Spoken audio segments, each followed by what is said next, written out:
10장은 유대인 중심으로 전파되던 복음이 드디어 이방인에게로 전달되는 대전환을 이루는 사건이 기록된 본문입니다. 지난주까지 다루었던 9장에서 살펴보았던 것처럼 바울의 회심, 그리고 베드로 사도의 순회 전도, 이것들이 든든한 기초가 되어서 디딤돌이 되어서 드디어 이방인에게 복음이 증거되고 이방인이 회심하기에 이르게 된 겁니다. 10장은 드디어 하나님의 구원이 민족적인 또 종교적인 배경에 관계없이 모든 사람에게 임하게 되는 역사적인 대전환점의 사건을 기록하고 있습니다. 이 10장의 본문은 두 사람이 이야기를 이끌어갑니다. 베드로 사도와 고넬료라는 사람이 10장의 이야기를 이끌어갑니다. 해서 고인이 되신 오카논 목사님은 10장을 이렇게 묘사한 적이 있습니다. 천국의 열쇠를 가진 베드로가 땅끝을 향한 복음의 문을 활짝 여는 장, 이렇게 표현하신 적이 있어요. 천국의 열쇠를 가진 베드로가 땅끝을 향한 복음의 문을 여는 장이라고. 베드로가 누군지 기억하실 겁니다. 베드로는 그의 설교로 예루살렘의 교회의 문을 열었던 사람입니다. 사마리아 역시 베드로의 안수기도로 비로소 사마리아의 교회의 문이 열리게 되었습니다. 그리고 이방 선교의 문 역시, 이방으로 향하는 선교의 문도 역시 이 사람 베드로가 열고 있는 겁니다. 말씀 묵상하면서 먼저 그런 생각을 제가 해보았습니다.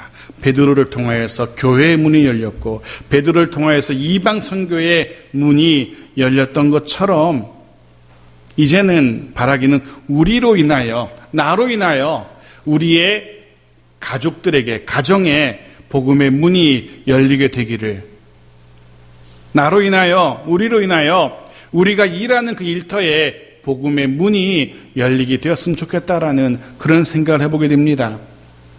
이 시대에 우리로 인하여 또 다른 복음의 문이 활짝 열려지는 그런 복음의 문들이 되어지기를, 그 문을 여는 사람이 되어지기를 간절히 소원합니다.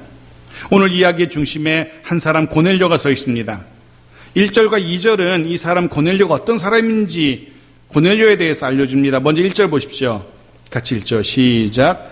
가이사라에 고넬료라는 사람이 있으니 이달리아 부대라 하는 군대의 백부장이라. 가이사라는 해안 도시입니다. 지중해를 접하고 있는 해안 도시고, 나중에 나오겠지만 베드로가 머물고 있는 요빠에서는 약 60km 정도 떨어져 있는 곳입니다.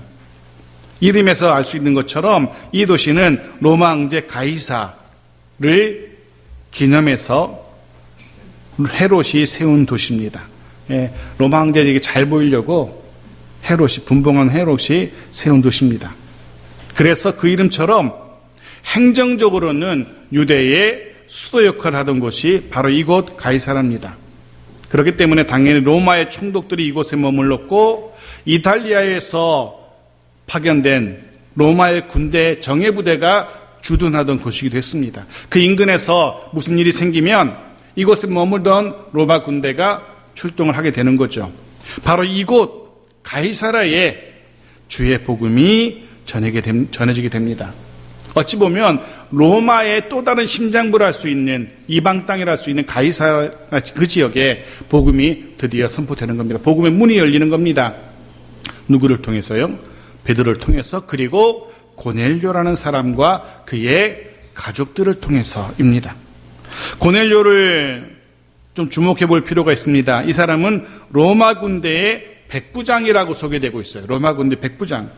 문자적으로는 백부장이라는 사람은 그 자기 밑에 100명의 부하가 있는 사람을 백부장이라 그래요. 그러니까 100명의 부하를 지휘하는 로마 장교를 말합니다. 어떤 의미에서는 에게 고작 100명이라 할 수 있지 모르겠지만 당시에 로마군은 정예부대는 보병들이었어요. 그런데 그 보병으로서 가장 높이 올라갈 수 있는 직위가 바로 백부장이었어요, 사실은. 해서 누구보다 실전 경험이 풍부한 정예 군인만이 그 자리에 오를 수 있었기 때문에 아주 명예로운 자리였어요. 당연히 로마 사람이었고, 사실은 고넬료의 배경만 살펴보면 예수 그리스도가 굳이 필요 없는 사람인 듯 보입니다. 당대를 주도하던, 당시의 세상을 주도하던 로마의 고위 장교입니다. 부를 가지고 있었고 권력을 가지고 있었고 명예를 가지고 있는 사람입니다. 누구한테도 부러울 것 없는, 아쉬울 것 없는 그런 사람이에요. 어떤 의미에서는 예수 그리스도가 필요 없는 것처럼 보이기도 합니다. 하지만 아니었습니다.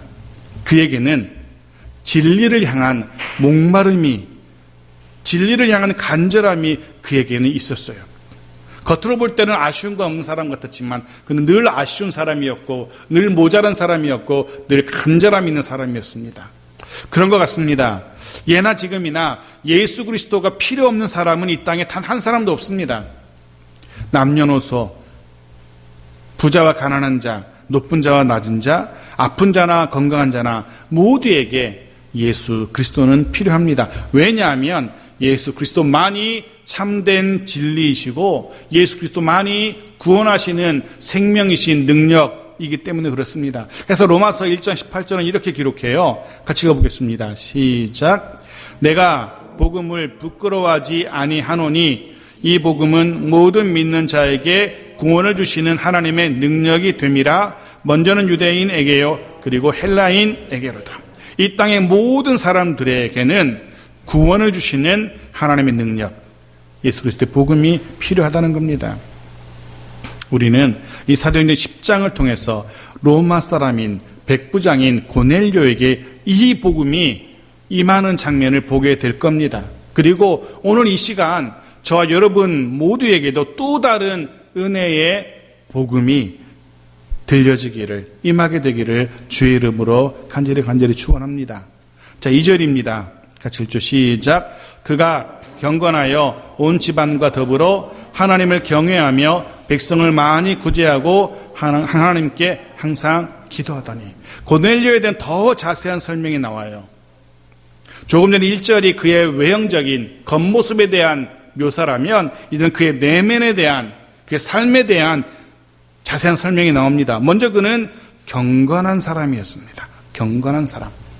이 경건이라는 표현이 참 재미있는데요. 이 경건이라는 표현의 문자적인 의미는 그런 의미를 가지고 있어요. 신 앞에서, 절대자인 신 앞에서 자신을 움츠리는 사람, 이런 의미를 가지고 있어요. 신 앞에서 자신을 움츠리는 사람. 즉 경건한 사람이라는 것은 신을 향한 경외감을 가지고 있는 사람을 이야기합니다. 경건이 무엇이라고요? 주님 앞에서 자신을 낮추는 것을 말합니다. 여호와 하나님 앞에서 엎드리는 겁니다. 그 앞에 심령의 무릎을 꿇고 자신을 바짝 낮추는 것, 그것이 경건입니다. 우리는 그렇게 찬양하곤 합니다. 주님 말씀하시면 내가 나아가리다. 주님 뜻이 아니면 내가 멈춰서리다. 나의 가고 서는 것 주님 뜻에 있으니 주님 나를 이끄소서. 그렇게 찬양하곤 합니다. 저는 바로 이 모습이 경건이라고 생각합니다. 주님 말씀하시면 내가 나아가겠습니다. 주님이 원치 아니하신다면 내가 서겠습니다. 때론 내가 서고 싶지만 주님이 나아가라 그러면 나아갈 것이고, 때론 내가 가고 싶지만 주님이 멈추라 그러면 멈추겠습니다. 이 모습이 경건이라고 생각합니다. 오늘 주일뿐 아니라 또 한 주간 어디서 어떤 모습으로 살아간다 할지라도 바로 이 모습으로, 이런 경건의 모습으로 살아가는 우리 모두가 되어지기를 간절히 소원합니다. 고넬료는 이런 경건한 사람이었습니다. 그리고 그가 경건한 사람이었다는 증거가 그 뒤에 기록되고 있어요. 그가 정말로 경건한 사람이었다라는 첫 번째 증거, 그것은 자신뿐 아니라 자신의 온 가족들, 자기 집에 머물고 있는 모든 사람들이 다 하나님을 경외했다는 것에서 알 수 있습니다. 사실 하나님을 경외한다라는 이 표현, 그가 경건하여 온 지방과 더불어 하나님을 경외하며, 하나님을 경외한다라는 이 표현은 누가의 이 사도행전의 저자인 누가의 독특한 표현이에요. 하나님을 경외한다. 이 표현은 이방인인데, 유대인이 아니라 이방인인데, 그래서 하나님을 모를 것 같은데 특이하게 하나님을 아네. 이방인인데 특이하게 하나님을, 유대인의 하나님을 섬기네. 좀 독특한 사람이다. 이런 의미를 담고 있어요. 하나님을 경외한다는 표현. 즉, 이 고넬료가 이방인, 로마인이었지만 로마의 신을 섬기는 것이 아니라 그와 그의 온 가족은 다 유대인의 신, 여호와 하나님을 섬기고 있었다는 것. 바로 이것이 그가 경건하다는 하나의 증거였습니다. 바라기는 우리들 한 사람 한 사람의 경건으로 인하여, 내가 경건한 삶을 살아감으로 인하여 나뿐 아니라 우리의 가족 모두가 다 동일한 모습으로 하나님을 섬기게 되어지기를 간절히 소원합니다. 그가 경건한 사람이란 두 번째 증거, 그는 백성을 많이 구제합니다. 여기서 말하는 백성은 로마의 지배 아래에 있었던 유대인들을 말해요. 대개 로마 군병들은, 로마 사람들은 자신들이 점령하고 있던, 자신이 통치하던 지역의 원주민들, 즉 유대인들을 무시하고 그리고 착취했었습니다.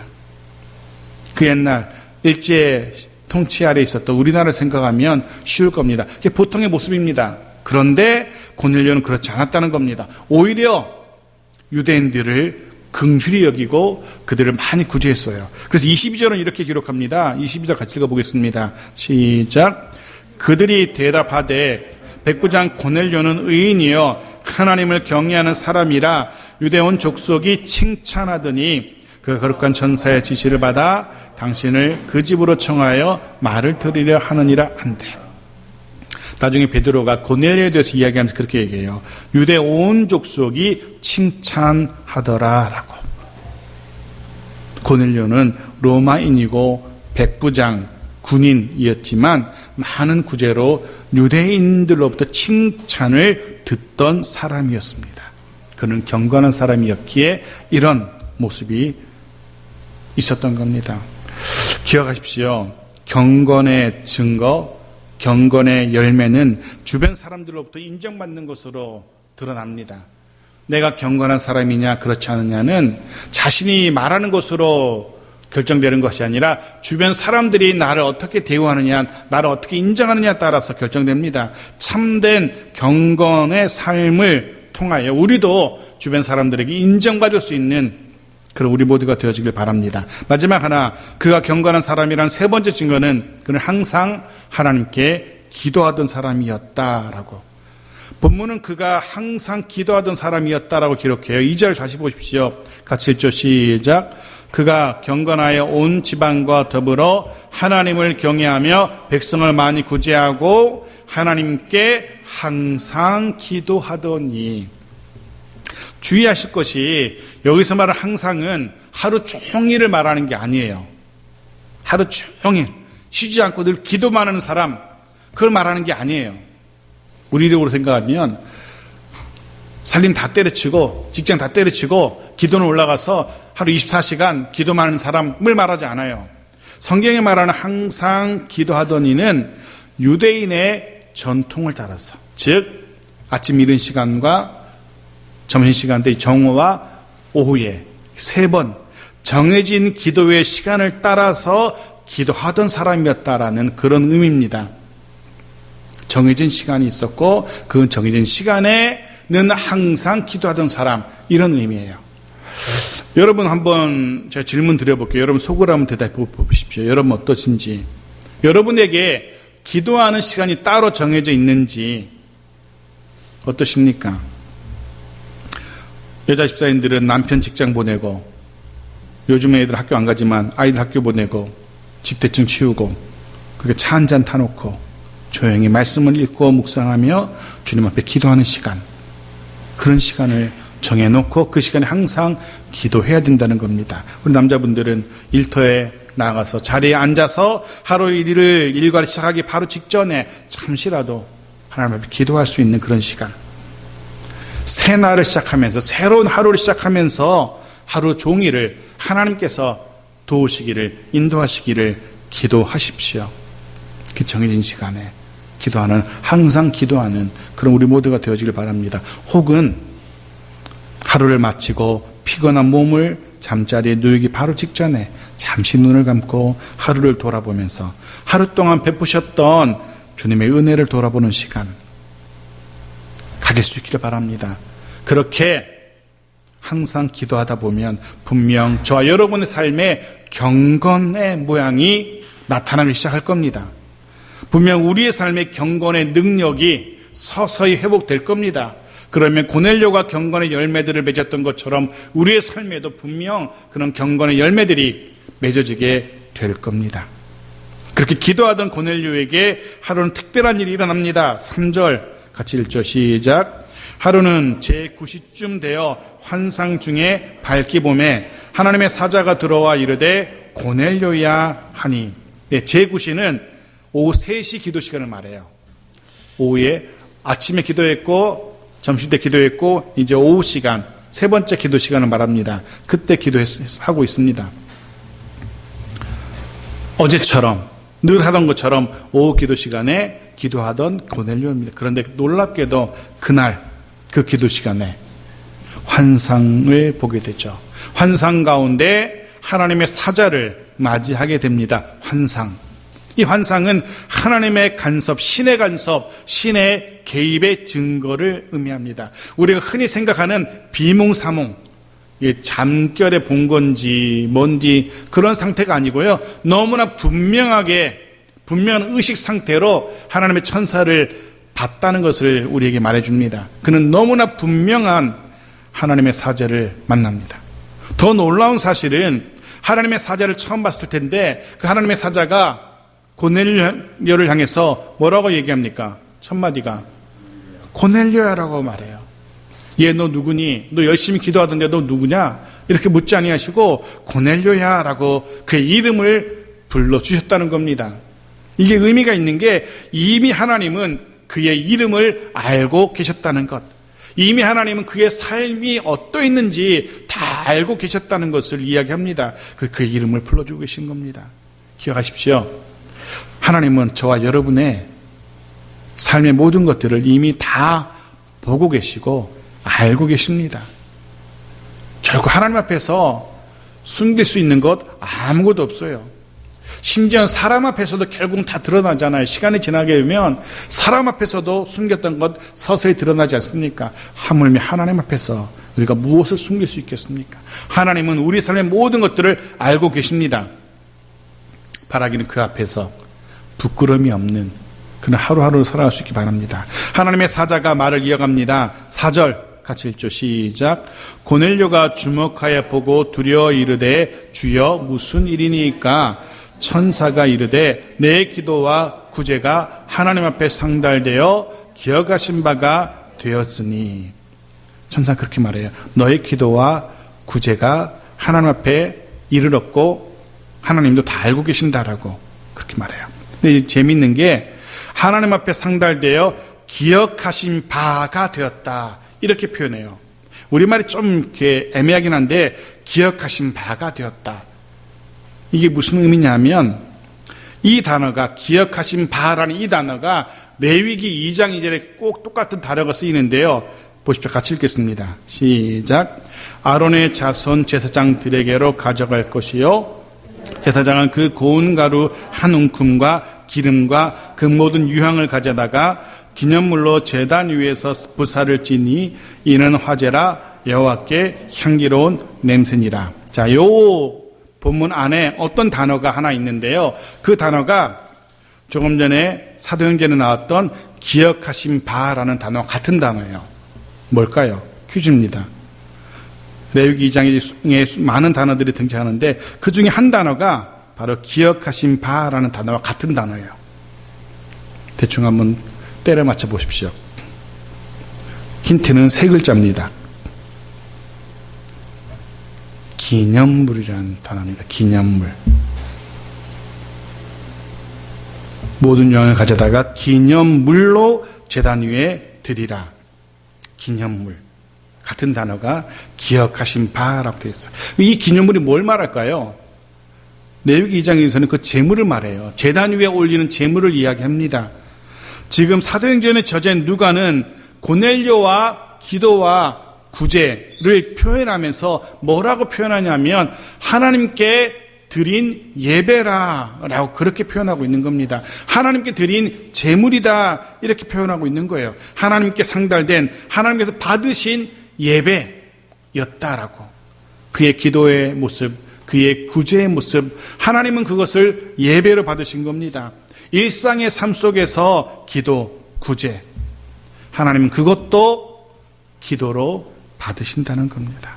주일에 교회에 나와서 드리는 이 예배만이 예배가 아니라는 겁니다. 돌아가서 우리 일상의 삶 속에서 기도하는 것, 구제하는 것, 그리고 경건하게 살아가는 것, 이 모든 것들을 하나님께서는 예배로 받으신다는 사실을 기억하십시오. 해서 로마서 12장 1절은 그렇게 말하죠. 같이 읽죠. 시작. 그러므로 형제들아 내가 하나님의 모든 자비하심으로 너희를 권하노니 너희 몸을 하나님이 기뻐하시는 거룩한 산 제물로 드리라. 이는 너희가 드릴 영적 예배니라. 하나님이 기뻐하시는 거룩한 산 제물, 영적 예배, 바로 이것. 일상 속에서의 기도와 구제, 경건한 삶을 말합니다. 저와 여러분의 일상의 삶도 특별히 이번 한 주간 하나님께서 기뻐하시는, 기뻐 받으시는 거룩한 산 제물, 영적 예배의 한 주간 되어지기를 주의 이름으로 축복합니다. 하나님의 사자가 또 말을 이어갑니다. 5절 같이 읽죠. 시작. 내가 지금 사람들을 욥바에 보내어 베드로라는 시몬을 청하라. 질문입니다. 왜 하나님의 사자가 고넬료에게 너 사람 당장 보내서 자 60km 떨어져 있는 욥바에 있는 베드로라는 사도를 데리고 와 라고 이야기했을까? 이 본문 5절 뒷부분에 어떤 사본에는 그 이유도 설명이 되어 있어요. 어떤 사본에는 이렇게 되어 있습니다. 이 사람이, 그 사람이 베드로죠. 너에게 네가 무엇을 해야 할지 알려줄 거야. 그러니 그를 빨리 불러와. 이런 표현이 있다라고도 합니다. 근데 사도행전 11장에 보면 더 분명하게 왜 베드로를 부르라 하시는지 이유가 기록되어 있어요. 11장 13절 14절 같이 읽죠. 시작. 그가 우리에게 말하기를 천사가 내 집에 서서 말하되 내가 사람을 욥바에 보내어 베드로라는 시몬을 청하라. 그가 너와 내 온 집이 구원받을 말씀을 내게 이르리라 함을 보았다 하거늘. 왜 청하라고요? 너와 내 온 집이 구원받을 말씀을 내게 이르리라. 즉 하나님의 사자는 고넬료에게 나타나셔서 베드로를 불러야 돼. 그럼 그 베드로가 와서 너에게 복음을, 구원받을 말씀을 들려줄 거야. 그리고 이후에 너와 너의 가족이 어떻게 살아야 할 것인지, 이후에 너와 너의 가족이 무엇을 해야 할지 알려줄 거야. 그러니 베드로를 불러 라고 말씀하시러 나타나신 거예요.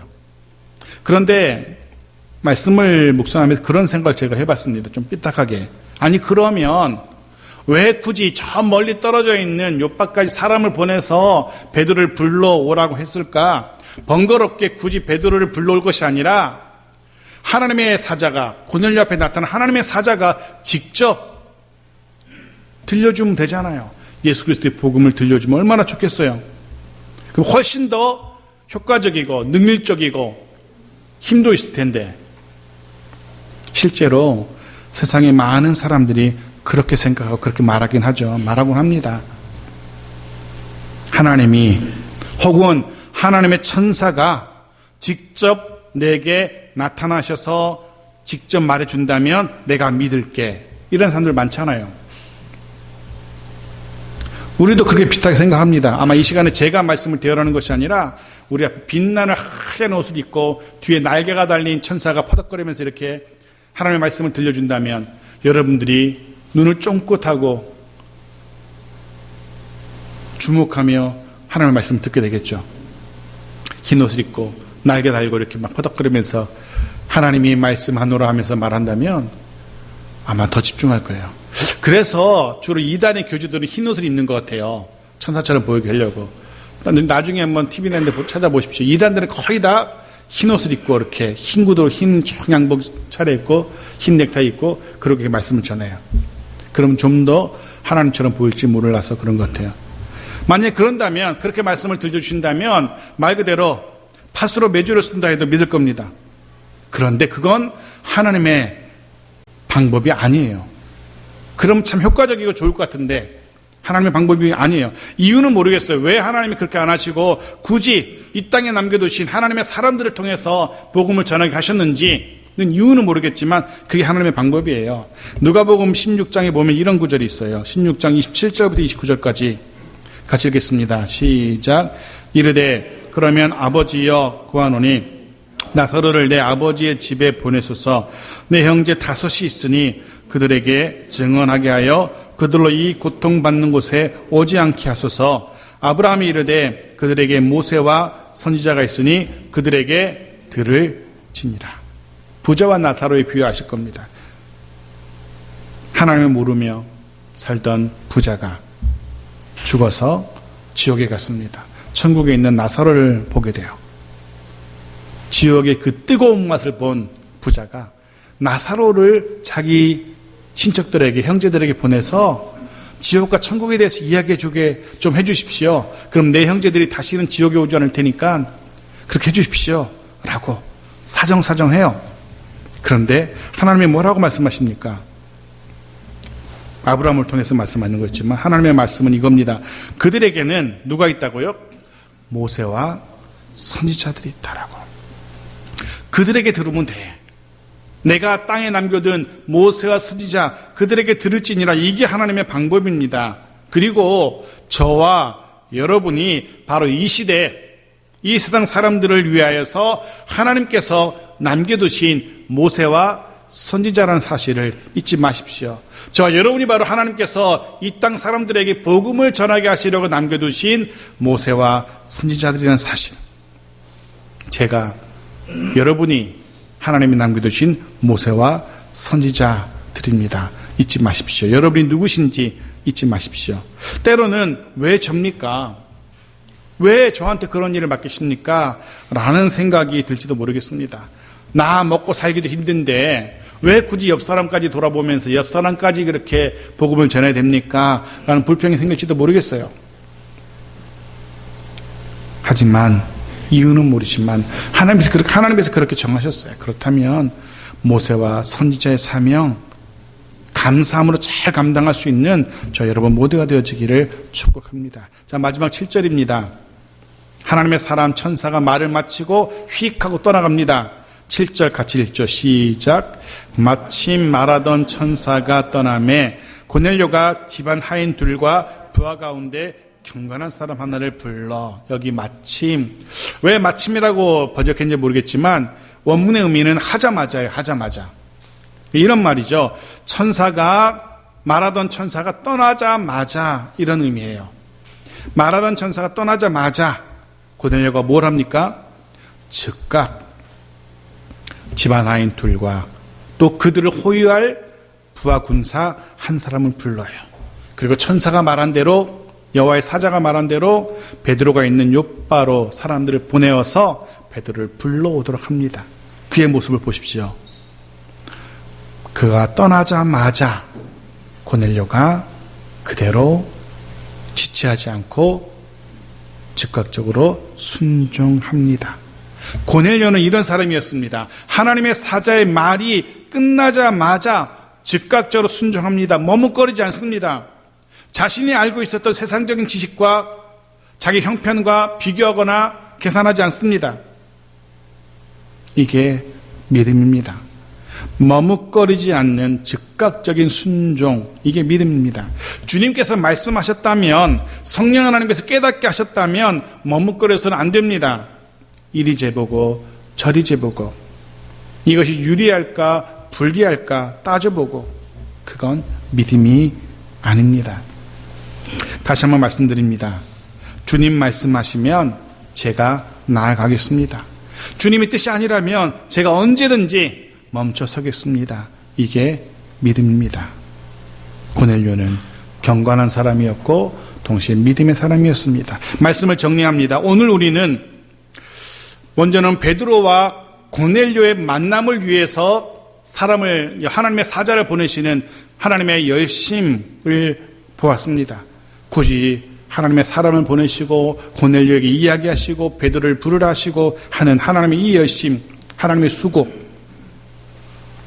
바라기는 이번 한 주간 고넬료를 위해서 그렇게 하나님이 부지런 떠셨던 것처럼 이번 한 주간 저와 여러분을 위해서도 하나님이 그렇게 열심히 일하시는 그런 한 주가 되었으면 좋겠다라는 생각합니다. 열심히 일하시는 하나님의 일하심이 있는 저 여러분의 한 주가 되어지기를 간절히 소원합니다. 그리고 우리는 오늘 본문을 통해서 고넬료라는 사람을 묵상해 봅니다. 그의 삶의 모습을 들여다봅니다. 그는 참된 경건과 참된 믿음의 삶을 우리에게 자랑합니다. 보여줍니다.